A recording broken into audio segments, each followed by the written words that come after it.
उनकी ये देवस्थानम की पुण्य भूमि, क्रांतिकारियों की, वीरों की ये धरती, मैं चिमूर की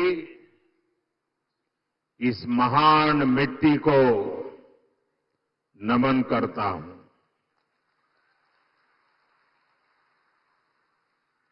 इस भूमि के गोंड सरदार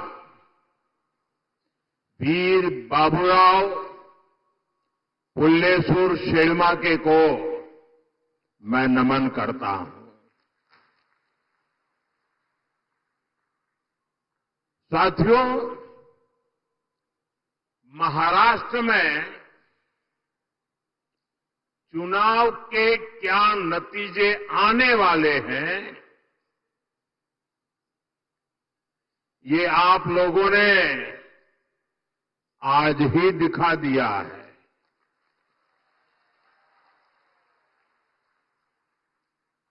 ये जन सैलाब बता रहा है कि महाराष्ट्र में महायुति की भारी बहुमत की सरकार बनने जा रही है।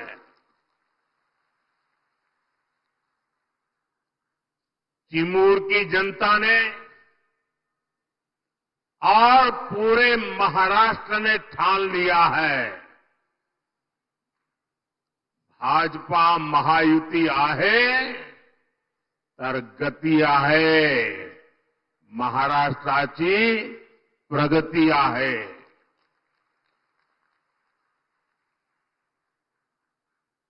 साथियों, मैंने सालों तक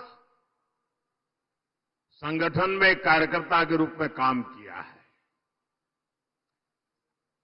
और इस प्रकार का कार्यक्रम ऑर्गेनाइज करने में लोहे के चने चबाने पड़ते हैं, इसका मुझे पूरा अंदाज है। और उसमें भी 12-1 बजे ऐसा कार्यक्रम करना, मैं गुजरात में तो नहीं कर सकता था। आपने क्या कमाल कर दिया है जी। जहां भी मेरी नजर पहुंच रही है, लोग ही लोग नजर आ रहे हैं और ऐसा लग रहा है जैसे केसरिया सागर लहरा रहा है।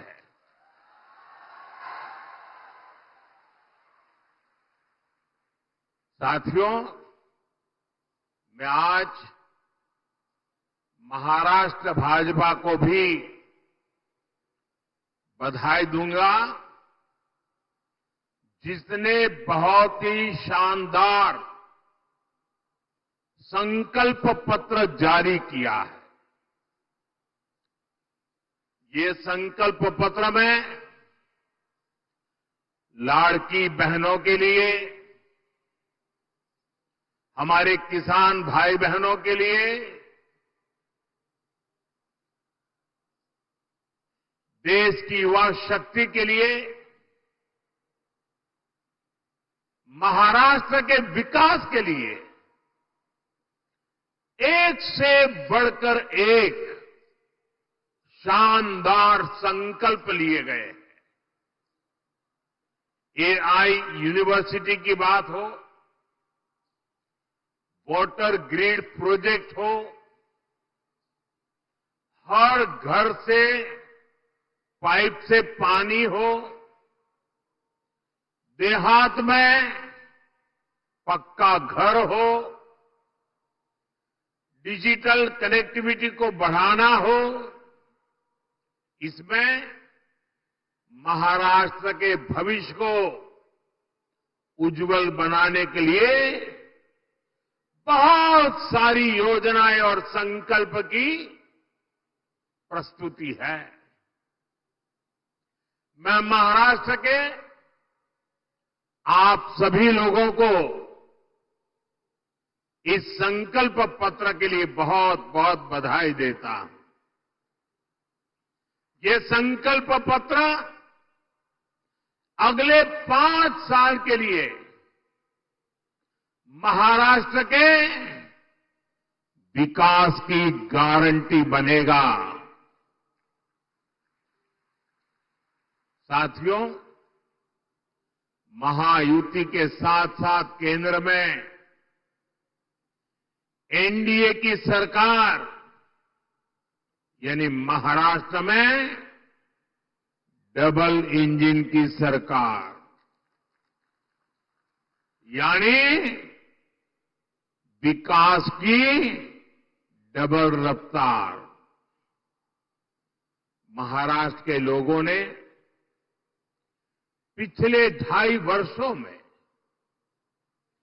विकास की इस डबल रफ्तार को देखा है। आज महाराष्ट्र देश का वो राज्य है जहां सबसे ज्यादा विदेशी निवेश हो रहा है। फॉरेन डायरेक्ट इन्वेस्टमेंट, यहां नए एयरपोर्ट बन रहे हैं, नए एक्सप्रेस वेज बन रहे हैं।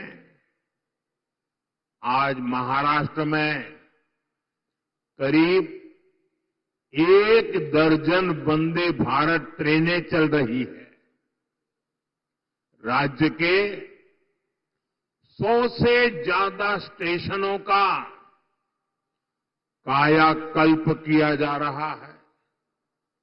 राज्य में कई रेल मार्गों का विस्तार हो रहा है।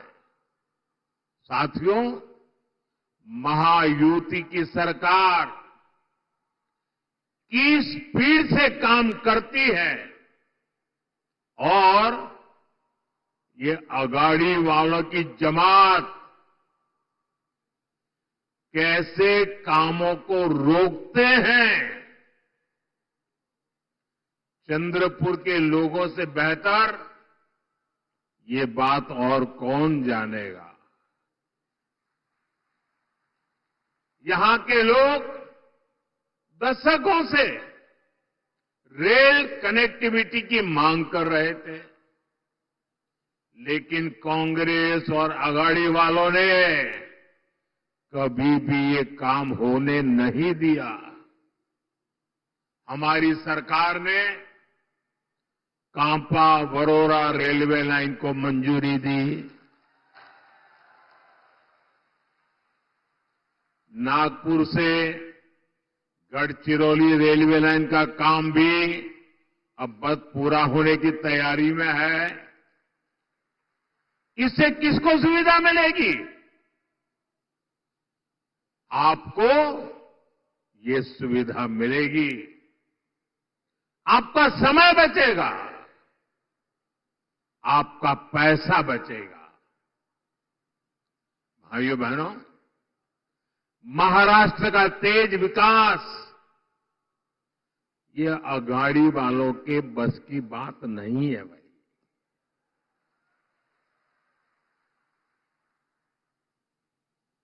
अगाड़ी वालों ने केवल विकास पर ब्रेक लगाने में पीएचडी कर दी है। कामों को अटकाना, लटकाना और भटकाना, ये कांग्रेस वाले तो इसमें डबल पीएचडी है, एक्सपर्ट है।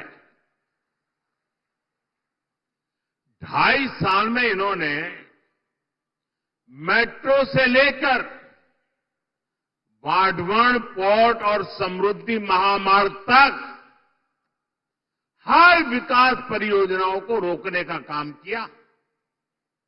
इसलिए याद रखिएगा, अघाड़िया ने भ्रष्टाचार के सबसे बड़े खिलाड़ी,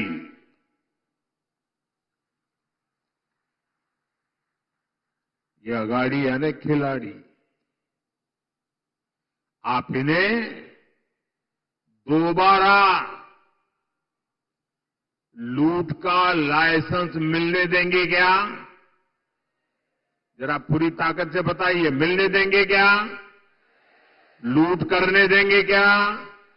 खजाना भरने देंगे क्या?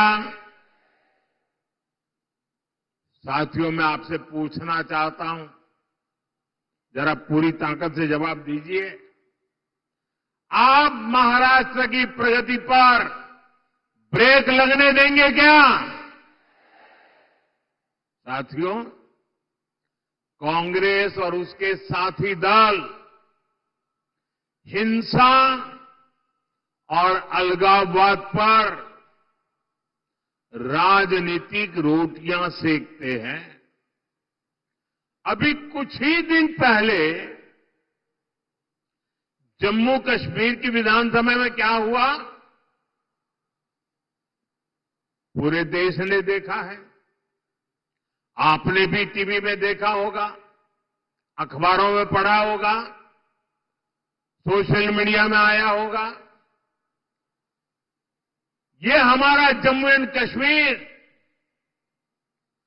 दशकों तक अलगाववाद और आतंकवाद में जलता रहा। महाराष्ट्र के मेरे कितने ही वीर जवान मातृभूमि की रक्षा करते करते जम्मू कश्मीर की धरती पर शहीद हो गए। और ये हालत बनी कैसे? ये पाप पनपा कैसे? जिस कानून की आड़ में, जिस धारा की आड़ में ये सब हुआ, वो धारा थी 370। और ये 370 धारा कांग्रेस की देन थी। और जैसे ही हमने 370 को खत्म किया, कश्मीर को भारत और भारत के संविधान से पूरी तरह नाता जोड़ा। हमारे देश के बहुत लोगों को पता ही नहीं है, शायद आपके लिए भी बहुत सी जानकारी पहली बार होगी।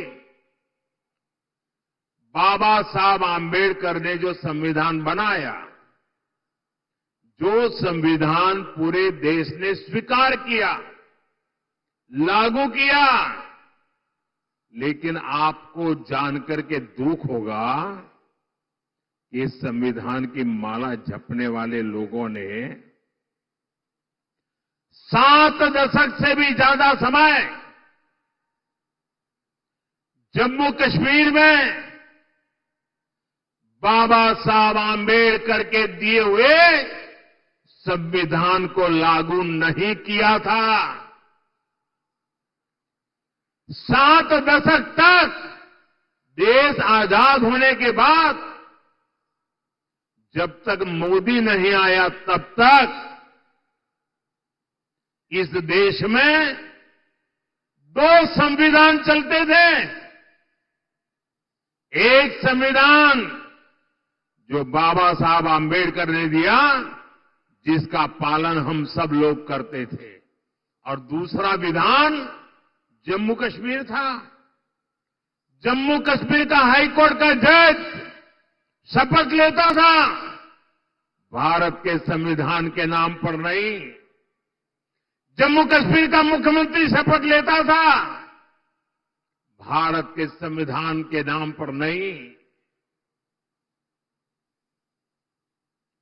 कारण 370 की ऐसी दीवार थी जो बाबा साहब के संविधान को जम्मू कश्मीर में घुसने नहीं देती थी। ये मोदी को आपने आशीर्वाद दिया और 370 को हमेशा हमेशा के लिए हमने जमीन में गाड़ दिया। दोस्तों, लेकिन कांग्रेस वालों को उनके साथियों को ये बात पच नहीं रही है और इसलिए कांग्रेस और उसके साथी कश्मीर में फिर से धारा 370 वापस लाकर के लागू करने का प्रस्ताव सदन में लाए हैं, सदन में पास करवा रहे हैं। जरा कांग्रेस वालों को पूछिए, उनके साथियों को पूछिए कि जो धारा 300